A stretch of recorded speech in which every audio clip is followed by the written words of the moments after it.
All right, welcome AP Euro students. We are moving on to Unit 4. 4.1 basically just talks about the thinking skills you need to do for this particular unit.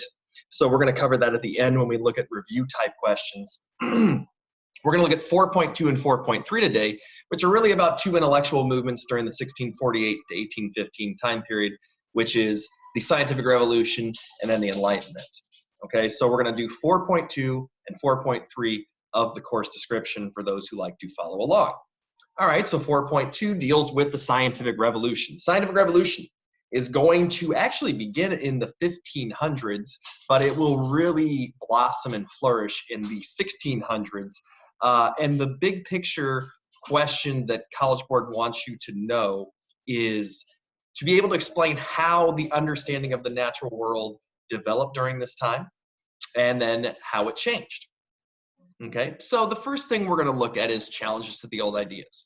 Well, if we're going to talk about challenges to old ideas, we need to establish what the old ideas were, right? So prior to the scientific revolution, right, a lot of people believed in superstition or actions of God or the devil as the cause of things to happen. They also turned to trusted sources of authority, and those trusted sources of authority came from two places. Either it was church teaching, often with backing from passages in the Bible, or the works of classical philosophers. Most people believed prior to the scientific revolution that the explanation for the way the world worked and how the world functioned had already been discovered, and so that there was no new information that one could gain. So again, the Bible and the Roman Catholic Church were a source of authority on scientific knowledge, as was classical scholarship. Some example of classical scholars that wouldn't hurt to know: Ptolemy, he is the guy who is generally credited with the geocentric theory that is going to be predominant in astronomy. Galen is a classical physician. He is the sort of preeminent source of knowledge about human biology. And then Aristotle, of course, a Greek philosopher who was really a jack of all trades and considered, a very trusted source of knowledge about the world. But of course, new ideas are going to begin to emerge that are going to challenge the old ideas and basically suggest that human knowledge about the world was incomplete, and that the trusted sources from the past, maybe they shouldn't be so trusted because they contain numerous errors. And so we're going to see new ideas introduced into the fold. And the first area of science where this happens is going to be in astronomy. And of course, it starts with Copernicus. So for the heliocentric theory, we should know the names of Copernicus, Galileo, and Newton. And basically what they are going to do is they're going to challenge the old model of a stationary Earth that is the center of the solar system, and instead propose and support with evidence a heliocentric theory where the sun is the center of the solar system and the Earth is just one of many planetary objects that go around the sun, right? So Copernicus starts this off. Galileo is going to affirm it with his studies, as well as prove a bunch of other things wrong. And then Newton will wrap it all up with a nice and neat bow, coming up with the idea of gravity to explain why this happens. Newton, more broadly, is going to be responsible for what's known as mechanism. Newtonian mechanism is the idea that the world is orderly and rational, and that it follows certain laws, and that human beings, by using observation and experimentation, can figure out what those laws are and therefore make the world more predictable. So other areas are going to see new scientific thought introduced to it as well. Biology, the idea of like the body as an integrated system, the circulatory system moving blood throughout the whole body is going to be a new discovery. Harvey and Vesalius are two modern biologists who rethink the way in which Galen had talked about the human body and the way the blood moved through the body and the way the body worked and all that stuff. We are also going to see just new ways of thinking about the world and about society, and all those things are going to happen as well. Bacon and Descartes are not going to make any like astronomical discoveries or theories or anything like that, but they are going to put a lot of time and effort into establishing a way in which science should be conducted. Of course, today we would call this the modern scientific method. Bacon and Descartes are going to promote experimentation and logic and the use of mathematics to prove things. Bacon and Descartes are going to use deductive and inductive reasoning. So Bacon's big thing is basically empiricism, the idea that you shouldn't accept anything unless you see evidence to support something, right? So that you should see. Empiricism is basically that you can see evidence that proves something is right or wrong. The other thing Bacon is known for is Bacon saw scientific pursuit not as a pursuit of knowledge per se, but more of a pursuit to improve human life, right? This idea that scientific discovery and inquiry could make life better for people. It creates this sort of progressive idea about the trajectory of human life. And then Descartes is going to be famous for his slavish devotion to using logic and reason to prove things. Descartes would say you shouldn't accept any sort of presupposition. You shouldn't presume anything unless you can prove it through a series of logical arguments. His most famous argument was cognito ergo sum, I think therefore I am. When someone asked, well, how can you even be sure of your own existence? He worked through to that logical progression. Okay. So those are the big areas in which the scientific revolution touched on human society. It challenges classical and religious authorities. This is best seen, the religious authorities, with Galileo, who is forced to recant and spends the rest of his life under house arrest as the church seeks to curb scientific discovery. And it is going to establish new ideas predominantly in biology and most importantly, astronomy, but then just a general way of thinking and looking at the world as well. And of course, the scientific revolution is going to change the way that people look at human beings and their place in the natural world. Before, humans were God's special creation put in the center of the universe. After the scientific revolution, we are just small people on a small body in a huge galaxy, in a huge universe. A lot of people take that to mean that human beings are much more insignificant than previously thought. And what does that mean about us and creation and all those sorts of things? An important thing to remember about the scientific revolution, scientists, though, they were not atheists. They were generally very devout Christians who felt that their scientific discoveries helped understand God better. You could understand God's creation.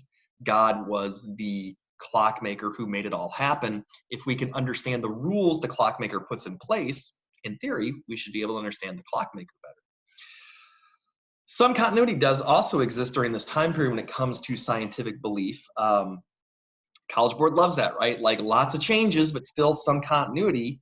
Alchemy continued to be a popular pursuit by many people, including Newton. For those who don't know, alchemy is the attempts to turn regular ordinary metals into gold. This was still being done by Newton and other scientific elites.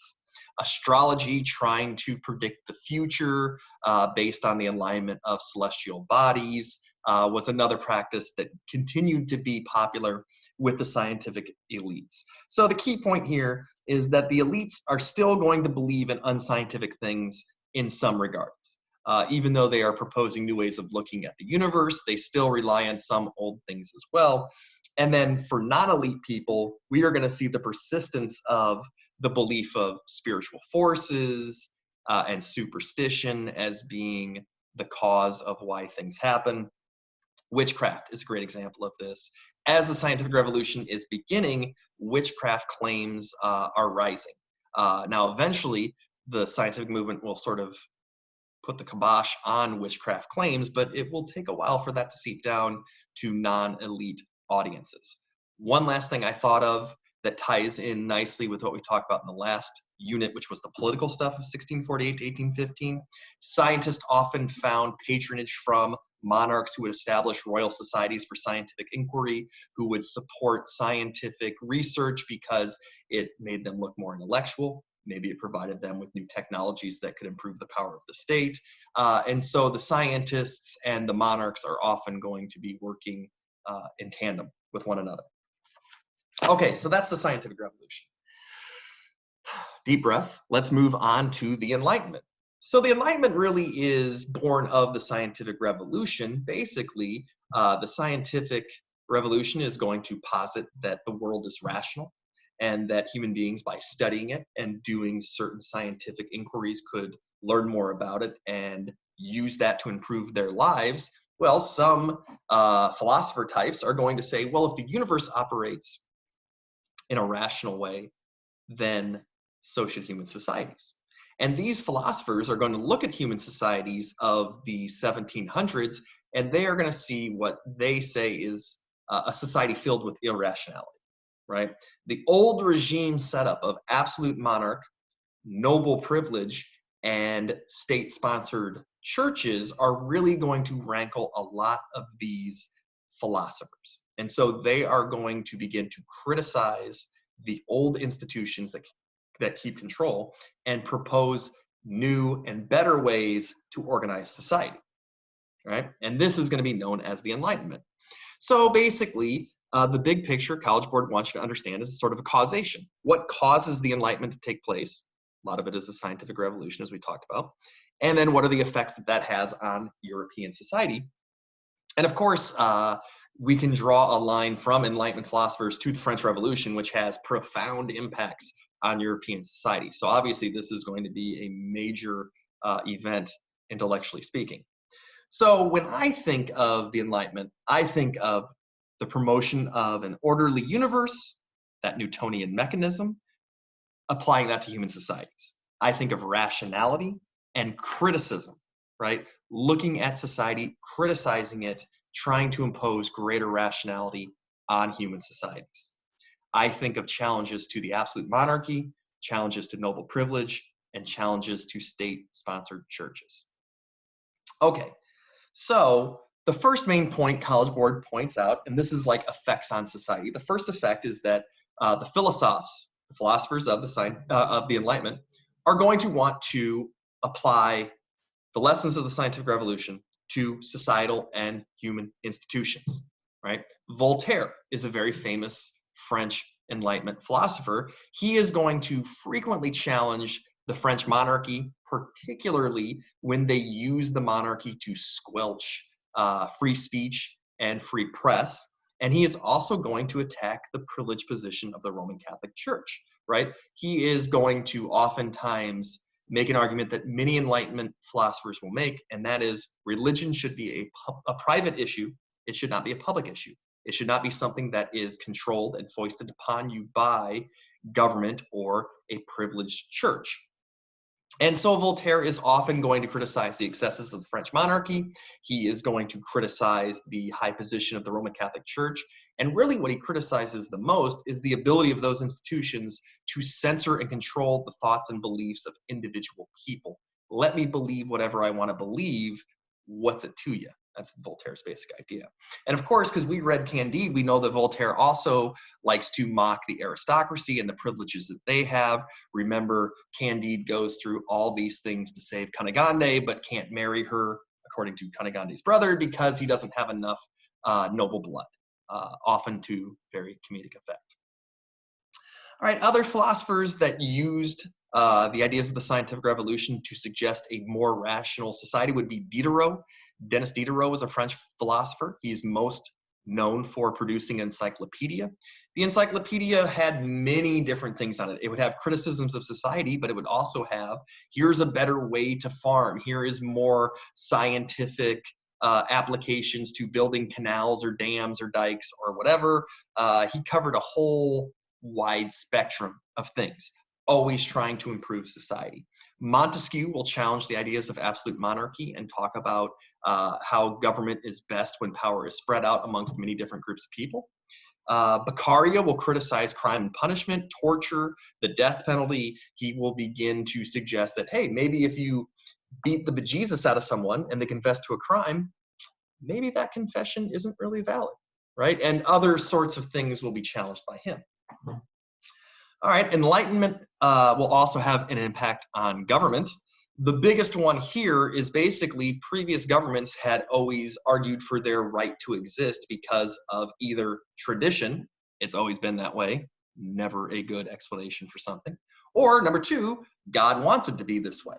So the Enlightenment philosophers are going to reject this idea of the divine right of kings. They're going to reject this notion of, well, that's the way it's always been. And they are going to begin to suggest that power exists because people give government the power to provide order and security to society, otherwise known as the social contract. Now, the first person to say this was Thomas Hobbes, but he doesn't show up anywhere in the course description. They give major props about the social contract to John Locke and Rousseau. So those are the two people you should know, probably Locke because he was about 100 years before Rousseau. And so Locke's argument basically is that human society is made up of a bunch of people who pursue their own self-interest. And they had a self-interest in ensuring the protection of their natural rights of life, liberty, and property. So they created government to protect those things. Government's power did not derive from God, nor was it just always that way. It was intentionally created by humans pursuing their own interests of life, liberty, and property to protect those things. And that's the social contract. That's the new idea that the Enlightenment really pushes forward when it comes to government. All right, and so then we get to the, well, yeah, but, right? There's always a yeah, but, and in this time it is, all right, so there's these changes that are taking place and it has these effects, but these effects didn't apply equally to all people. In particular, the yeah, but exception here is women. Although Enlightenment philosophers are often going to challenge many norms and values of old regime society, they are basically going to just keep on keeping on with the suppression of women and the sort of subjugating of women that we see in European society. So you get this weird sort of issue where Enlightenment philosophers will talk about everyone's equal and it's all great, but not for women. The best example of this is Rousseau, a very radical Enlightenment philosopher in many ways challenging many traditional things in society, but instead of like calling for women's liberation, he's going to basically argue that women don't have the constitutional makeup to participate in everyday life. He's going to call this the two spheres. There's the public sphere and the private sphere, and women are best suited for the private sphere. They don't have the makeup, the grit, the intelligence to participate in society. Now, there will be challenges to this. Mary Wollstonecraft is the most famous example of a woman who will argue that women should have greater say and that Enlightenment ideas should apply to women as well, but they're not really going to see a lot of gains made in any practical sort of way during that time. All right, so sources of knowledge and the disseminators of info, once again, the printing press comes into play here. What we are going to see is that Enlightenment philosophers will publish lots of books and essays, and the printing press will help distribute these far and wide, even though they are often censored by monarchs. Diderot's encyclopedia wouldn't have been published if Diderot hadn't been friends with the, what's the word I'm looking for? The king had a mistress, I guess for lack of a better word, and Diderot was friends with her, and so she used her position of persuasion with the king to allow for the encyclopedia to be published. Now, we will see the formations of salons. Oftentimes, this is how women were able to participate in the Enlightenment. They would host, upper-class bourgeois women would host meetings where an author could come, sell some books, give a speech, gain more notoriety. There was a very much a quid pro quo element to this. We will see the formation of royal academies that are sponsored by kings. Coffee houses will become popular venues where people go and talk and consume coffee and debate ideas and things like that. Now, the Enlightenment is also going to begin to challenge ideas about the economy and how it should best be run. And really the best example of an Enlightenment economist during this time is Adam Smith. And much like John Locke, Adam Smith is going to argue that self-interest is what governs society. In the case of Locke, he said we pursue our self-interest of life, liberty, and property. That's why we form government. Adam Smith is basically going to say, economically, we pursue our own self-interest, and we should do that, and we should be allowed to do that, and that any barriers that exist because of religious institutions or government interference should be removed. And so Smith and people like him, who in France are known as the physiocrats, right? So Adam Smith and the physiocrats are going to challenge mercantilistic restrictions. They're going to challenge church laws that forbid certain financial transactions. They are going to challenge guild restrictions that exist within society. And they're basically going to say, let everyone do whatever it is that they want to do with the things that they have, the capital and property that they possess, and that will lead to economic greatness. That the less barriers you can put in the way of business, the better it is for society as a whole. And so the idea of the invisible hand, the laws of supply and demand, pursuing one's own selfish interests has a positive effect for all of society. These are Smith and the physiocrats' main argument about capitalism. It is not for what is the quote? Smith says, it is not for the interest of people that the baker makes bread, but for his own self-interest. Meaning, a baker bakes bread not because he cares about people, but because he wants to sell his bread and make profit. That is going to be the idea of Smith and the physiocrats. Free trade, free market principles. Okay, so when it comes to society, what we are going to see is that many of the Enlightenment philosophers are going to argue that society and government and faith should reflect and be governed by reason and rationality. And people should be skeptical about things, and people should rely on empiricism, and that it's okay to look at classical sources of information as well, but to apply modern scientific standards to them. And so basically, they are going to promote this attitude and culture of don't believe everything at first, perform experiments, think about things, use reason and logic to guide your practices. And finally, the effect the Enlightenment is going to have on religion, the Enlightenment philosophers, oftentimes not atheists, although some of them were, but they are going to attack religious intolerance. They are going to attack the privileged positions that the church has in many societies. Voltaire is often going to criticize the Catholic Church for silencing opposition, for stifling scientific growth, for punishing religious minorities, for being large landowner that pays no taxes. And so some Enlightenment philosophers are going to propose new ideas about religious belief. Deism is probably the most famous example of this, the idea that there is a God who created the world according to reason and logic, but then that was it. He stepped away and let the machine function on its own. Deism really goes hand in hand with the idea of Newtonian mechanism. There is a creator, he used reason and logic to create the universe, and then he removed himself from that. And so deism becomes popular among some Enlightenment philosophers. Atheism was popular among some as well. Voltaire is going to say many sort of pointed criticisms of God and religion and things like that.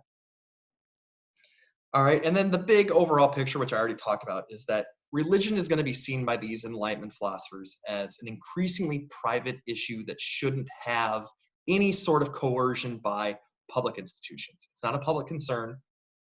It's my own personal business. And that really summarizes what the Enlightenment is all about. It's all about pursuing the self-interest of the individual, removing things that don't allow the individual to do that sort of thing. Okay, that's it. So if I didn't say this at the beginning, we are still talking about the 1648 to 1815 time period. Last unit, we looked at the politics. This unit, we're going to look more at the cultural stuff that's going on. But tomorrow, we'll look at the society and demographics, 4.4 and 4.5. And then we'll look at culture and art as well of this Enlightenment time period. Any questions and comments, let me know. Otherwise, that's it for today. I'll talk to you tomorrow.